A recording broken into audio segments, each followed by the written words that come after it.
Hey athletes, I'm Adam. And I'm Lindsey, and this is Burpee Burpee Nation. Nation. Oh. Should we do it again? No, good enough.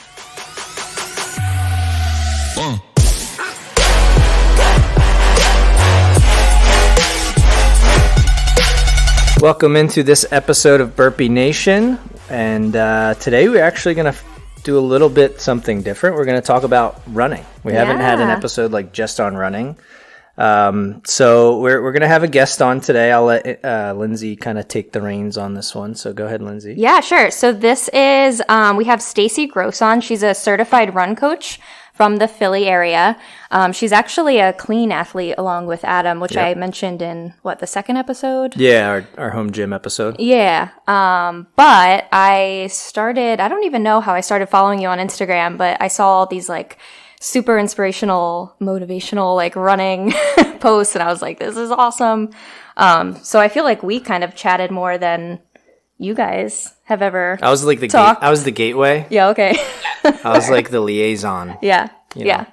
Yeah. But yeah, so Stacey is, like I said, a certified run coach. Stacey, what are you certified in again? So I was certified through the RRCA program. Okay. So I did an intense 48-hour course back in January, I guess it was, so that I can learn all the ins and outs and do's and don'ts of coaching someone to run, whether it's a new runner or it's an experienced marathon runner. Okay. Yeah. So your programs consist of 5K as a starter all the way up to marathon? It could be a mile, or you just want to get out the door for that first step, or it could be you want to run your 50th marathon. Okay. Oh, cool. No right or wrong. Yeah, it's kind of beginner, intermediate, advanced, whatever level you're coming in. It's a good place to start. And I'm sure taking the class, because we've actually not talked about taking the class, but just been that's really interesting that they offer these kinds of things for people. Yeah. Did it help you at all in your own running? Did you learn some stuff that you implement in your own training? It did, actually. I mean, I've worked with two different coaches for my own running journey, I guess you would say. And they would always, give me different types of workouts, or they would do different things. And I was like, okay, well, that makes sense. But once I learned the background and the history to it, or the real reasons why we do, fartleks or tempo runs, or include that one rest day a week at least, it kind of was full circle. So it's like, oh, okay, that's why she has me do, these things in this order. Oh, that's cool. That's super cool. Yeah. So how does this differ from, I know that you just released some exciting announcement on social media that you were joining another coaching program? Yes. So I have joined the team of coaches for Run to the Finish, which is started by Amanda Brooks, who is an amazing, amazing runner and just someone I've looked up to for a while, kind of as a mentor in the running field. And, she had made a post how she has a lot of runners that are waiting on a wait list. And I was like, I'm going to message Amanda. I got nothing to lose. And, I would love to learn from her and work with her and her amazing team of other coaches. And one thing led to another, and here we are. So I'll hopefully be starting with an athlete or two soon to help them on their journey for whatever their, goals may be. That's awesome. Congrats. Super cool. Yeah. And she's out is she out in Denver? Did I make that up? Over in Colorado. Okay. Oh, that's cool. So it's an international, not international, interstate. I don't know. It's all over the country. Well, the nice thing with being a run coach as opposed to a strength coach is, there's runners across the entire world. So you can set up plans through an app and push them out to the athlete, and they can, do the runs wherever they are in the world. It doesn't really matter. It's super, super easy because I'm not really demoing anything for them. I'm just saying, run 5 miles at this pace, and there you go. Yeah. Does it incorporate especially beginners probably run into, I guess everybody would, but injuries and stuff like that? Do you have to then is it basically a block, or do you have to is there constant communication where they're updating you on their paces and how they feel, if they have any injuries, stuff like that? Yeah, so I'm working with an athlete right now who's preparing to run a half marathon in about 3 to 4 weeks. So just constantly checking in with him and seeing like, how are these workouts feeling for you? Is it too much? Is it too little? Do you need more rest? Like, are the paces too fast for you? Like, what's, at 1 out of 10, what's the effort you feel you're putting into this? And I'm constantly in contact daily. He'll complete a run or workout, and then I'll respond to it in the Final Surge app. And kind of, just motivating, keep going, or, you did a great job today. Just checking in whenever they need, just really being there for them. And then you have like communication with them before you start their training program to see like what they're at level wise, what their goals are.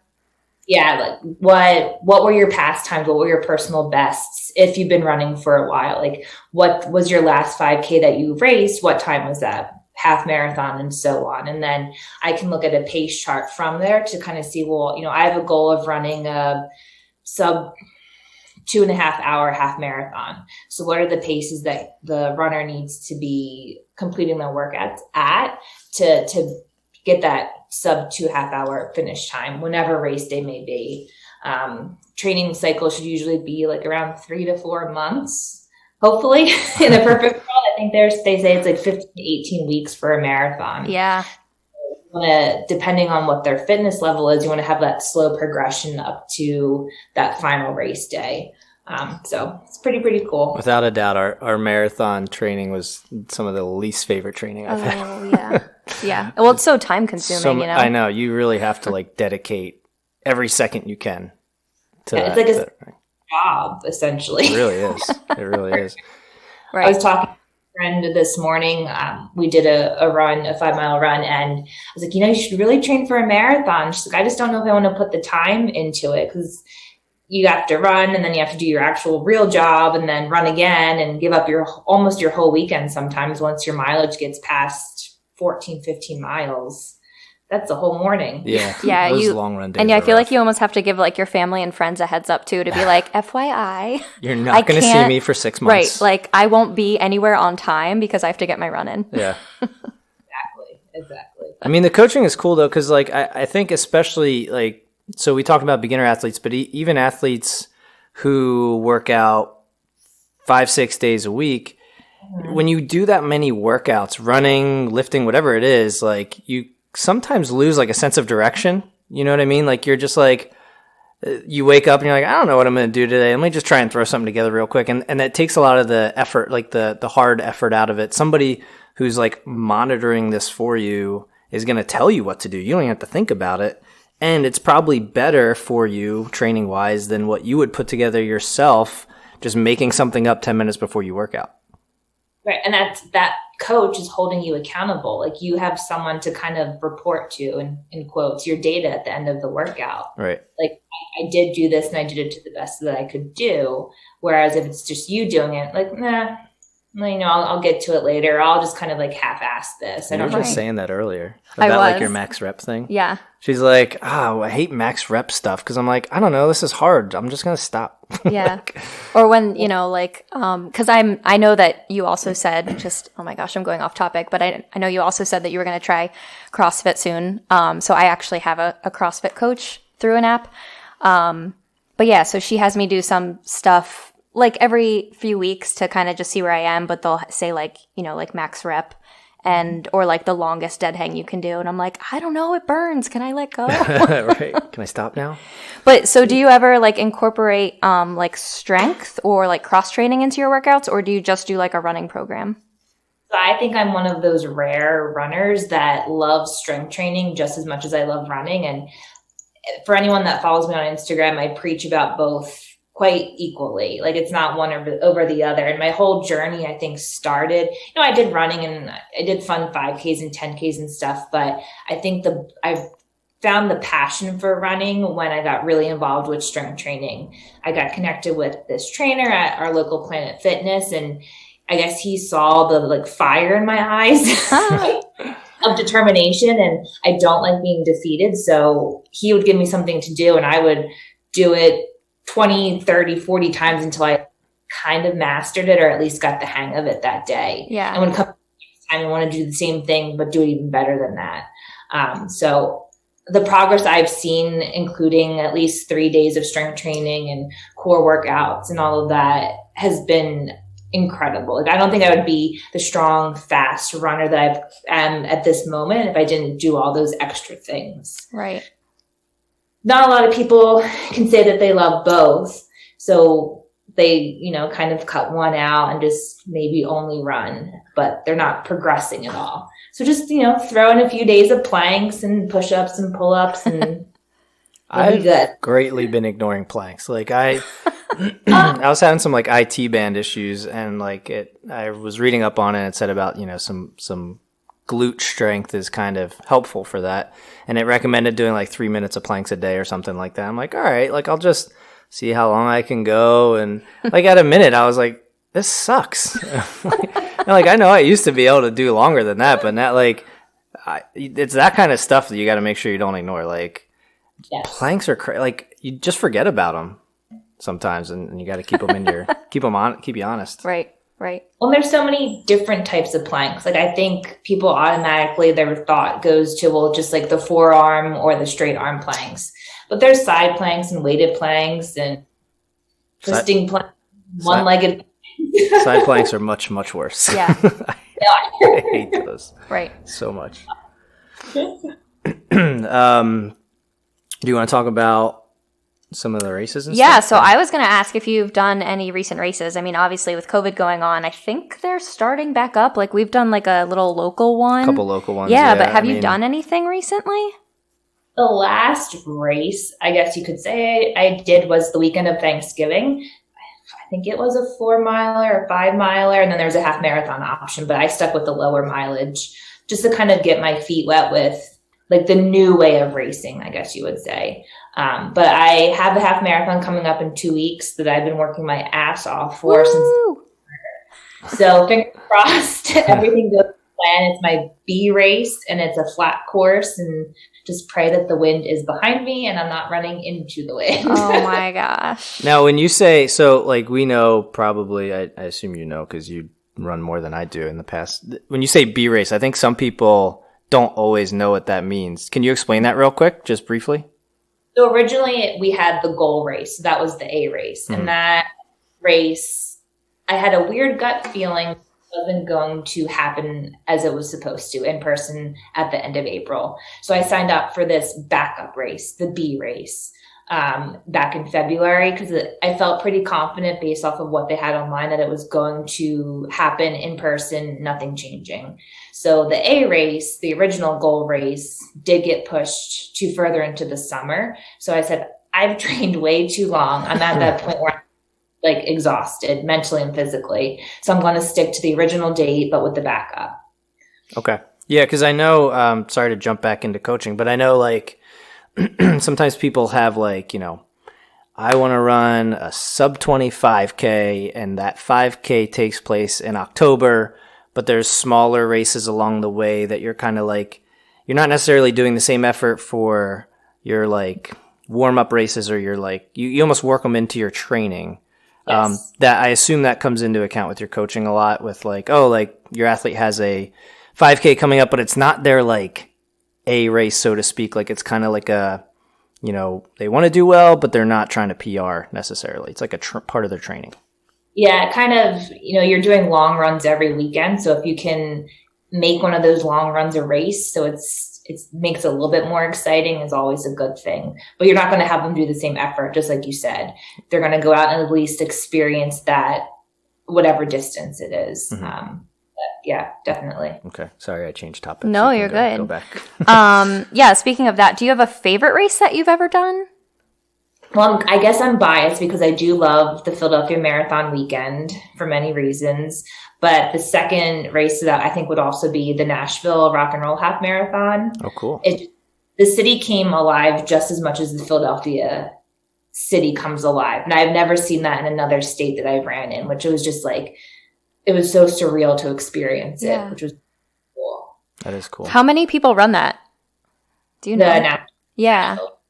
I'm not sure. I think it was a lot because they had a 5K, which started, I think, at 7 a.m. And then they had a half and a full marathon happening at the same exact time, which started about 45 minutes later. Oh. So had the 3 distances. Plus, when I was there, they had the draft going on for the football teams. Oh, it was a busy weekend. I have no idea how many people were there for which event because the city was jam-packed. Jeez. Yeah, who the hell planned that? Well, like I know Philly gets crazy, like crazy busy, like during that weekend. So it's always interesting to see like how other cities, you know. I don't think it was as large as Philly. Granted, Philly's spread out so much, so it's kind of hard to tell. But yeah, there's a lot of people. Yeah, but it sucks because you're on the same course whether you're half or full. But at a certain point, the half marathoners turn to go toward. And the marathoners still have to go all the way out and come back. Womp womp. That's the worst. That's the worst. It's like such a mental. Yeah. I was gonna say though, like, you know, being from Philly, you're probably used to a ton of races, and now with COVID and like the limitations of participants, all the Philly ones are probably getting canceled. Like it's kind of flipped. Like where normally we'd have to drive like an hour to Philly to do one of the bigger races. And we have all these like small local ones. Now you would have to like, if you want to run a race, you have to go to a small local one and drive probably an hour or so. Right. Exactly. Well, I almost signed up for the one that you guys did a few weeks ago. Oh, Quakertown. I wish I did. Yeah, you yeah. Totally. Yeah, it was super interesting because it was supposed to be Bethlehem. Well, Bethlehem, but it was in December. And in December, which it got canceled to March. So everyone's there dressed as Santa Claus in March, and they're playing Christmas music. Yeah. And we had like candy cane shirts on with snow. I'm candy cane 5K run in March. The shirt says 2020, and it took place in 2021. It was just all kinds of weird. Yeah, for sure. But it was a decent run. It was a race, so I can't complain. Yeah, it was. Usually they have it in Bethlehem, but I guess they couldn't get the permit, so it was in Quakertown, and like it was in a park. And it was you do the same loop twice. So it was kind of weird to run a 5K where you're doing the same loop twice. Like you've seen it with probably like longer races, halves, marathons. But I don't know if I've ever seen a 5K where you do like 2 laps of something. Like it's a 5K. You can't figure that out. You can't find 3 miles. Like right. Or an out and back at least. Something. Yeah. So it was a little, but it was nice to race. You know, it is always nice to race. Do you have like preference on running? It's just like, made me think of this, like doing loops or out and back, like for, let's just say a half marathon. That's a good question. I don't know. I mean, I've done both. I think as long as it's long enough so that I'm looking at different things, I'm fine doing the loop. Like, I mean, the loop here around the river is, I think, 8 miles. And I've definitely done that 2 or 3 times when I was marathon training. Nice. So there's enough different things to look at that it kind of keeps you distracted. But if it's like a short loop or a short out and back, I don't know. The mental game really gets to you there. Yeah. Yeah, we did that one that was on like a rail trail, but it was a half. So it was like 6.5 out, 6.5 back, but it's a rail trail. So, I mean, like how much is there really to see on a rail trail? So that was a little, you definitely learn for sure, like what you prefer. It's kind of hard to like zone out. Yeah. You're just like, oh my God. There's probably not many spectators there either. Hardly any. No. If any. And then it was like a mix of cinder and paved. So you're like, that's another like mind game where you're like, no, I run faster on pavement. Where's all this cinder coming from? Right. You're like, why is my time 2 minutes slower? Right. It's hard to, you got to like keep yourself mentally like checked out or checked in, I guess. So I have to ask, do you have like a bad race experience story or like your least favorite race that you ever ran? I think a lot of people have heard about this, but the rock and roll half marathon in Montreal was a terrible experience, but I think it's also helped shape who I am today as an athlete. So we had gone out for the race and we did the 5K the day before, my husband and I, and did really, really well. And it was awesome. So I was like, okay, good. I'm pumped for tomorrow. I'm going to do great. The race started like an hour and a half late. So like whatever bagel and peanut butter that I ate was pretty much probably so digested by the time we started. And then silly me never learned any French or anything, so I couldn't read the signs of the hydration stations, and the colors didn't match up with what they should be. So blue was Gatorade and orange was water. Oh. So that agreed with me a lot. And then come up to like mile 5, and there's a pothole in the course that was not marked like they do in other cities with like a cone or like paint. And my foot went in the pothole in a weird way from my stride, and I wound up breaking my cuboid bone. Whoa! No way. Oh my! I would call that a bad race experience. Yeah. What mile were you at where that happened? I think it was mile 5 or 6. Oh my! And I was doing so well, and my pace was great, and we were almost up to the stadiums where the Olympics and stuff had happened, and you run through them. Didn't get to do any of that. Ugh. I sat there waiting forever because this day turned out to be so hot up in Montreal. I was prepared. So meanwhile, I'm sitting in the tent with my foot iced, and people are dropping like flies. So the medics' walkies are going off constantly. Oh, man. So I'm just like, oh, when can I go back now? Yeah. Seriously. They broke down the tent around me. They took the table right underneath the base. Did your husband run with you that day? Like, did he see that happen, or was he like, where's my wife? No. So we had a plan that he would meet me throughout the course. And up in Montreal, they have the scooters that you could rent. So he was using a scooter to get around. At one point, the scooters turned off because of the course zones. So he had to drop the scooter and started to jog his way to me because he couldn't get there any other way. And we didn't fully know the city. Like, we explored a few days before, but so he's trying to track me on the phone and his way to me. And he said he saw people dropping like flies as he was running to find me. Oh my gosh. I want to go back and I want to redo it again. Obviously, be more mindful and looking at the street as I run. That was going to be my next question. Right. Is it like, have you gone back or will you go back? You got to get like redemption, right?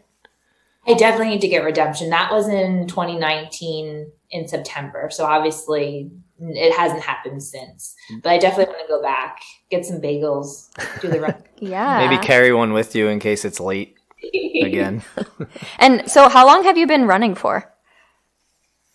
I guess seriously running, I would say 5-6 years or so.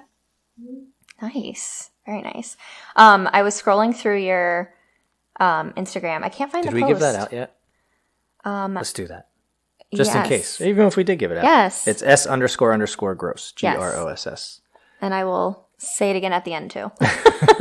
But yeah, so I'm scrolling through your Instagram. I was trying to find the post from the other day. I forget if you were at a track, but I wrote down a question for you. I wanted to get your thoughts on it.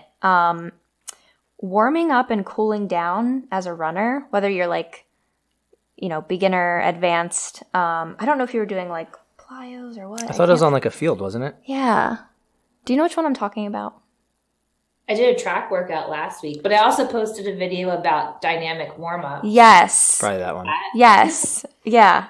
I was like, what's the word? Not plyo. Dynamic warm-ups. Yeah, so I wanted to get your thoughts because I feel like as a runner, like I like have read so many articles and like listened to other running podcasts and stuff, and like I feel like it's so split. Like I'm hearing a lot of like, you don't need to warm up, you just go run. And then others are like, absolutely warm up, you're going to murder yourself. So what are your thoughts on warming up and cooling down? I am definitely team warm up. And that can literally take 5 minutes of just moving around, whether it's high knees or butt kicks or, soldier marches or karaoke's.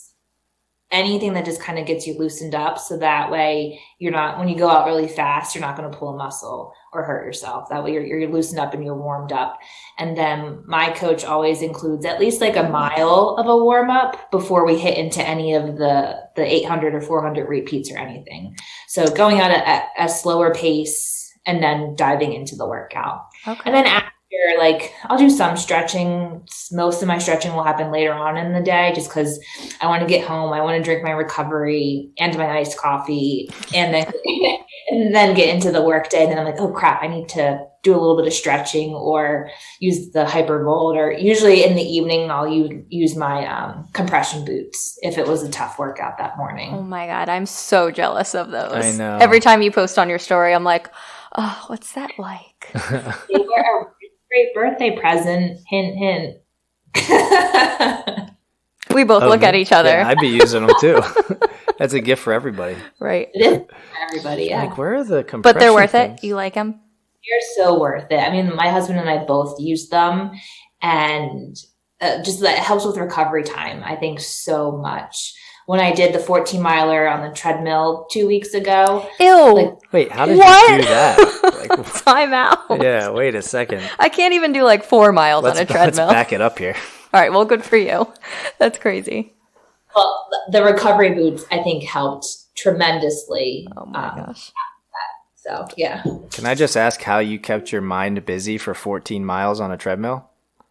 Well, I knew I had to get it done. I was getting my second shot that afternoon, so that was how I was going to react. So it had to get done that morning. So I got up at 4, got on the treadmill at 4:30. We have the Peloton, so I popped on like a Peloton. I popped on 3 Peloton classes. And then we have a little shelf that my husband 3D printed and my phone can sit on it. So I put on, I think, like 2 different movies on Netflix and just let it go. Yeah. Tried your best to zone out. I couldn't do it. That's crazy. My hat's off to you. Yeah. Seriously. Oh my gosh. Do you have a favorite workout that you want to share?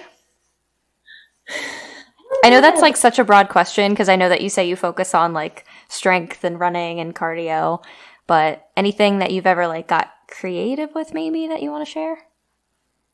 I feel that I always gravitate towards like planks and push-up type things. And the last year I've really worked on form, whether it's form while running or form while doing different, strength workouts. So it's more quality over quantity for me at this point. So I want to make sure when I'm doing planks or push-ups that, my core is tight and I'm squeezing my glutes and I'm not wiggling all over the place when I'm going, up and down or twisting and turning. So I think that's probably, if I had to answer that question, it'd be push-ups or planks. Okay, cool. Very cool. Yeah. And then I know that you were talking about I have to get home for my recovery drink and my iced coffee.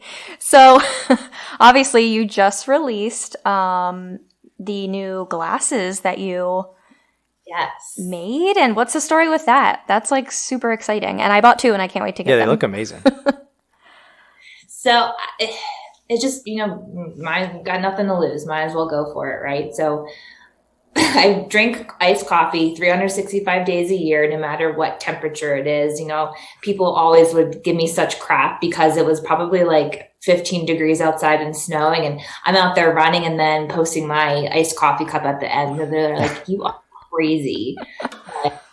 It didn't bother me. It didn't make me any colder. So this whole hashtag coffee posse thing started on Instagram stories, and it's kind of kept up for the past few months. And a friend had sent me some stickers that said runs on iced coffee. So then I worked with that designer to come up with my own logo. And I was like, you know what? I'm just going to throw this on a soda can glass, put it out there and see what happens. Well, the world blew up yesterday. It was like Christmas. We sold out of all of the first round of glasses in 24 hours. Wow. Oh my Holy smokes. gosh. Yeah, my husband has the Etsy shop app on his phone because we share the shop with his 3D printed items for a cyclist. And like every other minute, he was getting a ping that someone bought a glass or 2 glasses or something. They were probably all Lindsey. Sorry. Probably. I think you're going to have a coming. Right. Yeah, so for you guys, again, Stacey's handle is S__gross, GROSS, but you can see one of her most recent posts are the runs on iced coffee glasses. How do you explain like what these look like? Because it's not a regular glass. No, they're considered a soda can glass. Okay. So they don't look like they aren't a mason jar, but they kind of have that shape to it. Yeah. They're super, I was so impressed when they came. Like they're super thick, but not super heavy. Yeah. They're so cute. We have one. We have one from a race actually, and every time it's clean, I drink out of it again. I love those glasses. I know. They It's look like so different, cool. and yeah, they're super cute. I love them. So you said you sold out. Are there going to be more coming? We sold out. I reached out to my vendor and said, can I put in another order? So they should be restocked in about 2 to 3 weeks. Okay, cool. So if they're back up, I'll definitely be posting online, and you can, check out the Fitness Design ENG Etsy shop, where the listing will be. Cool. So if people want to buy them, check them out, does it just say like that there's a lead time or something? Like they can still purchase them and wait for them? You can send me a DM if you want. I don't know if Etsy has the option to do like a wait list, but I will absolutely start a wait list. I already have 2 people on there that missed the window of opportunity. You're going to sell out of the second round before they actually get in stock. They might. You'll already be ordering a third round. Yeah, I didn't even think about that. Honestly, as soon as I saw them posted, I was like, these are adorable, sold. And I also need another one, so. For me. Sorry, everybody who are waiting. Tell me the second one's for me, right? All that coffee you drink. Well, you can drink other stuff out of it. I can't with him. Like iced tea. Ridiculous. But yeah, again, so Stacey's handle is S___GROSS. And then Stacey, one more quick question. How do people get in touch with you if they want to start your program or have questions about your running program? You can definitely reach out via Instagram. Just send me a DM, and I'd be happy to talk. And whether just you need some advice or you want to know what running shoe I might recommend, or stuff with clean that I might recommend, or getting more involved with Run to Finish, we can connect with Amanda. Just send me a message there, and I'll get back to you as soon as I can. Instagram all around, everybody. Yeah, Instagram's great. Well, thank you very much for joining us. I mean, this was great. Definitely was fun to finally, I feel like our first few episodes were very OCR specific, and we've told people we were going to be talking about other stuff, so we were eager to get you on, and talk running. So thank you so much for coming on with us. Yeah, thanks for having me. This was awesome. I was excited when Lindsey reached out to chat. So yeah, I mean, we'll probably have you on at some point again down the road. You have to tell us how your race goes. Good luck with it. Yeah. Stay tuned. 2 weeks. I'll definitely think about it. For sure. And Good luck. Like Lindsey said, you can follow Stacey on Instagram, S__gross. You can follow Lindsey, staywild_Lindsey. You can follow me, AdamG_OCR. If you have anything that you want to say about the podcast, we would welcome a rating. We would welcome a subscription on whatever you listen to podcasts with. You can email us, burpeenationpodcast@gmail.com. But I think that about does it for this episode. So, subscribe. Like I said, you'll be the first to get episodes as they come out. We were going to do what do we say? We were going to do 2 to 4 a month maybe. And we've been pumping them out. Right. And they've been coming out left and right. There's just so much to talk about. Right. And there's so much going on. So we're glad, obviously, races are coming back. It's nice to actually have stuff to talk about. So, keep it here. Again, if you have any questions, reach out to us. But thanks for listening, and we'll see you on the next episode. Thanks, everyone. See ya.